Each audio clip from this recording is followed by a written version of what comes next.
नमस्कार साथियों। आज हम लोग बात करने वाले हैं चरक निदान 4 अर्थात प्रमेय निदान के अंतर्गत बात करेंगे। जो 20 प्रमेय होती हैं तो 20 प्रमेय में जो कफज प्रमेय 10 होते हैं, पित्तज प्रमेय 6 होते हैं, वातज प्रमेय 4 होते हैं, उनका नाम और उनको याद ट्रिक कर लेंगे। उसका मतलब ट्रिक याद कर लेंगे जिससे कि हम लोग को ईजिली नाम याद हो जाएगा। साथ ही साथ इनकी जो कफज, पित्तज और वातज प्रमेय होते हैं उनकी साधता असधता के बारे में बात करेंगे।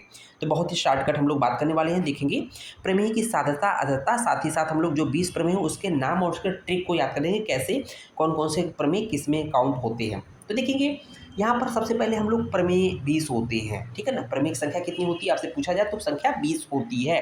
उसको बोलते हैं विंशति प्रमेय बोला गया है, ठीक है ना। उसको 3 पार्ट में डिवाइड किया गया है, तो कफज प्रमेय, पित्तज प्रमेय और वातज प्रमेय। तो ध्यान दीजिए वाली बात है कि कफज प्रमेय संख्या 10 होती है, पित्तज प्रमेय संख्या 6 होती है, वातज प्रमेय संख्या 4 होती है, ठीक है। और कफज जो प्रमेय होते हैं उनके नाम देख लेते हैं पहले। देखेंगे उदक में, इच्छु में, उदक में इच्छु बालिका रस में, सांद्र में सांद्र प्रसाद में, शुक्ल में शुक्र में, है ना, और शीत में सिकता में, सनर में अलाल में। ये 10 नाम हो गए, ठीक है। अब इसका ट्रिक देख लेते हैं इसी के साथ साथ। तो ट्रिक क्या है, पहला वर्ड उठाना है इसमें। देखेंगे जैसे कोई नई नवेली दुल्हन जो होती है घर में जाती है, ससुराल जाती है, तो सासू माँ से बोलती है अपने, है ना, रात में सासू माँ से बोलती है, उई सास सुसु सीसी सन आल, उई सास सुसु सीसी सन आल, है ना। उई सास सुसु सीसी सन आल, ठीक है ना।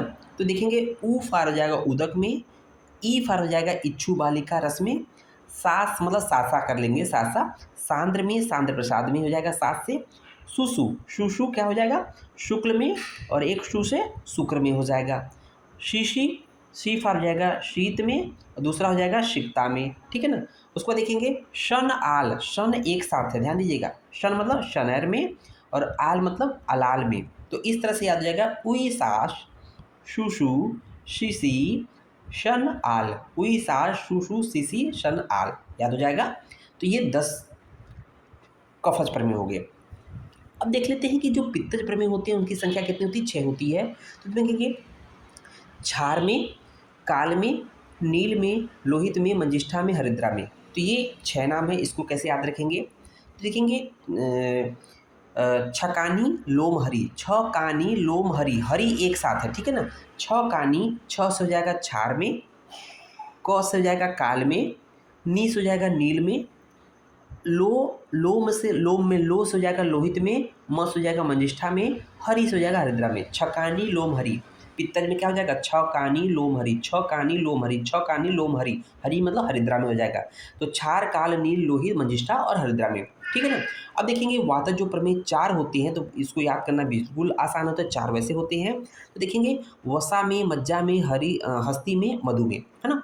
वसा में, मज्जा में, हस्ती में, मधु में। तो हो जाएगा बम हम, बम हम, व से हो जाएगा वसा में, म से हो जाएगा मज्जा में, ह से हो जाएगा हस्ती में, म से हो जाएगा मधु में। तो बम हम जो वातज का 4 होते हैं, बम हम हो जाएगा। अब बात कर लेते हैं कि जो कफज प्रमेय होता है वो क्या होता है, साध्य होता है। इसकी साध्यता असधता के बारे में बात करेंगे। कफज प्रमेय साध्य होता है, पित्तज प्रमेय याप्य होता है, और वातज प्रमेय असाध्य होता है। ध्यान दीजिएगा, कफज साध्य होता है, पित्तज याप्य होता है, और वातज असाध्य प्रमेय होता है। क्यों कफज प्रमेय साध्य क्यों होता है, इसके पीछे क्या लॉजिक दिया गया, क्या तर्क दिया गया है। तो देखेंगे इसके पीछे दिया गया है कि समान गुण वाले मेद के आश्रय होने से, समान गुण वाले मेद के आश्रय होने से, क्योंकि इसमें देखेंगे मेद प्रधानता होती है, समान गुण वाले मेद के आश्रय होने से, कफ की प्रधानता से। तो देखेंगे मेद और कफ दोनों की प्रधानता होती है ना। और सबसे बड़ी चीज़ है कि मेद और कफ की जो चिकित्सा होती है दोनों समान होती है। तो यहाँ देखेंगे, यहाँ पर दिया तीसरा पॉइंट क्या दिया है कि दोष और दुष्य की समान चिकित्सा होने से, दोष और दुष्य की समान चिकित्सा होने से। तो यहाँ दोष क्या है, यहाँ पर दोष कफ है, और दुष्य क्या है, मेद है, बहुअबद्ध मेदम, ठीक है ना। तो बहुअबद्ध मेद अर्थात कफ दोष है और मेद क्या है, दुष्य। तो दोष और दुष्य की समान चिकित्सा होने से क्या होगा, ये साध्य होता है। ऐसा क्यों? क्योंकि जो कफ का नेचर होता है, जो कफ की प्रॉपर्टी होती है वही मेद का होता है। तो अगर हम लोग कफ नाशक औषधियों का प्रयोग करेंगे तो मेद नाशक मेद भी हो मतलब कि मेद का भी क्षय होगा। अगर कफ और मेद दोनों बढ़े हुए हैं तो इसका मतलब कि हमें कफ नाशक जो भी चिकित्सा करेंगे उससे मेद का भी क्षय होगा। इसका मतलब ईजिली साध्य होता है। ठीक है, तो इसके लिए टर्म आया समक्रियत्वात्। समक्रियत्वात् ध्यान दीजिएगा, समक्रियत्वात् सम मतलब समान, किसका?